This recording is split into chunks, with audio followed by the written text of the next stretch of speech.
আসসালামু আলাইকুম। আমি ইঞ্জিনিয়ার আব্দুল্লাহ আল মামুন। গত এপিসোডে আমরা আলোচনা করেছিলাম কিউরিং নিয়ে। এখন আমরা আলোচনা করব কি কি পদ্ধতিতে কিউরিং করা হয়। সবচেয়ে সহজ পদ্ধতি হলো পানি ছিটিয়ে। এই পদ্ধতিতে আমরা নির্দিষ্ট সময় পর পর স্থাপনার গায়ে পানি ছিটিয়ে দিয়ে থাকি, যেন স্থাপনাটি শুকিয়ে না যায়। এতে প্রচুর পানির অপচয় হয়, তবে এটি একটি সহজ পদ্ধতি। দ্বিতীয় পদ্ধতি হলো আচ্ছাদন করে। এই পদ্ধতিতে আমরা খড়কুটা, কচুরিপানা বা বস্তা দিয়ে স্থাপনার পৃষ্ঠদেশ আবৃত করে দেই এবং নির্দিষ্ট সময় পর পানিতে ভিজিয়ে দিই।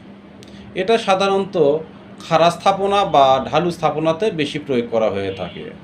আরেকটি পদ্ধতি হচ্ছে পুকুর বা ঘের পদ্ধতি। এটা সাধারণত সমতল স্থাপনা যেমন ছাদ বা ফ্লোরে ব্যবহার করা হয়ে থাকে।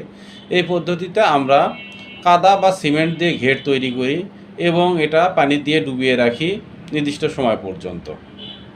আরেকটি পদ্ধতি হলো ছায়া সৃষ্টি করে। এই পদ্ধতির ব্যবহার খুবই কম, সাধারণত যেন স্থাপনার গায়ে সরাসরি সূর্যকিরণ বা তাপ এসে প্রভাব বিস্তার করতে না পারে, এই জন্য এই পদ্ধতি ব্যবহার করা হয়। এটা বাংলাদেশে ব্যবহার খুব কম হয়ে থাকে।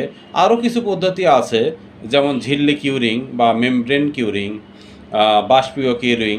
তো এইগুলো আসলে ব্যবহার তেমন একটা হয় না আমাদের দেশে। সাধারণত এর আগে আমি যেগুলো আলোচনা করলাম ওগুলোই বেশি ব্যবহার হয়ে থাকে।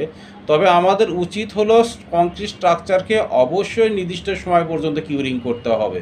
কারণ কিউরিং না করলে সিমেন্ট যদি রাসায়নিক বিক্রিয়া সংগঠিত করতে না পারে, তবে কখনোই সিমেন্ট শক্তি অর্জন করতে পারবে না। এটা আমাদের অবশ্যই মাথায় রাখতে হবে। কিউরিং আমাদের করতেই হবে, যেটুকু আমাদের সার্টেন টাইম পর্যন্ত আমরা আপনাদেরকে নির্ধারণ করে দেই, ওই সময় পর্যন্ত করতেই হবে।